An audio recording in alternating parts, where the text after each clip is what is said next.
Why does your hair actually stop growing, and is it possible to restart it naturally? I had to figure this out myself when my own hairline started retreating. So I spent 2 years diving into the real science of hair growth, and what I discovered completely changed how I saw regrowth. In this video, I'll break down how your hair follicles actually work, why they shut down, and most importantly, what you can do to wake them back up. Plus, I'll share the exact framework I use to go from thinning crown to actually seeing new growth.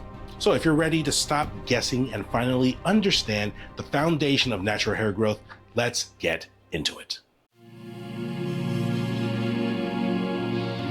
Let's start with what's actually happening under your scalp right now.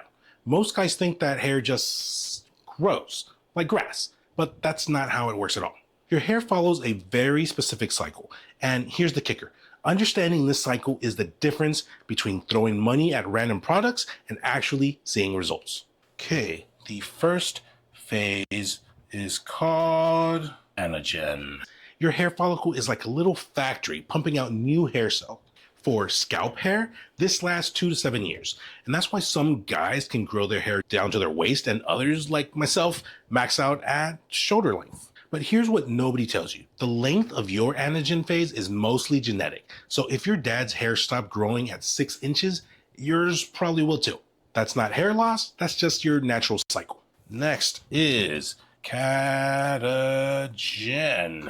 the transition phase. This lasts about 2 weeks. Your follicle basically says, okay, I'm done for now, and starts shutting down production. The hair then detaches from the blood supply. And finally, we have telogen. Excuse my chicken scratch. Telogen is the resting phase, and this can last between 3 to 4 months. Your hair is just sitting there, waiting to fall out. And when it does fall out, a new hair should start growing in its place. Should being the key word. Okay, this right here, this is normal. That's why you lose about 100 hairs a day, but you don't go bald, because new ones are constantly replacing them. But what happens when a hair gets disrupted? Now, this is where things get interesting and frustrating. See, your hair follicles can go into what I call hibernation mode. They're not dead, they're just sleeping. And there are 3 main reasons why this happens. DHT. Okay. First up, DHT, dihydrotestosterone. This is the big one. It's a hormone that your body makes from testosterone. And for some guys, their hair follicles are super sensitive to this. Think of DHT like a bully that shows up on your follicle's door every day. At first, your follicle can handle it, but over time, it gets worn down. The hair gets thinner, the growth phase gets shorter, and eventually the follicle just gives up. This is what we call androgenic alopecia, male pattern baldness, and it affects about 50% of guys over the age of 50. Next up, inflammation. This is the second reason, chronic inflammation. Your scalp is supposed to be in this healthy environment where follicles can thrive. But stress, poor diet, lack of sleep, even tight hats, all of this can create inflammation. And inflamed follicles are like trying to grow a garden in polluted soil. It's just not going to work very well. Third, we've got poor circulation. Your hair follicles need nutrients and oxygen to function. They get this through tiny blood vessels in your scalp, but as we age, or if we have poor circulation, these vessels can become less efficient. It's like trying to water your plants with a knotted up hose. The water's there, but it's just not getting through. Now, here is the thing that blew my mind when I first learned this. Most guys have all 3 of these issues all at once. They're dealing with DHT sensitivity, inflammation, and poor circulation. No wonder that expensive shampoo didn't work, right? But here's the good news. So, you remember when I said that these follicles aren't dead, right? That they're just sleeping? Well, that means that we can potentially wake them up. But you can't just attack one problem. You need a comprehensive approach. I call it the 3-pillar framework. Okay, so let's see. All right, we're going to separate here. These are pillars. Okay. And first, we're going to block DHT. Now, I'm not a doctor, so I can't tell you to take finasteride or anything like that, but there are natural DHT blockers that have shown promise in studies.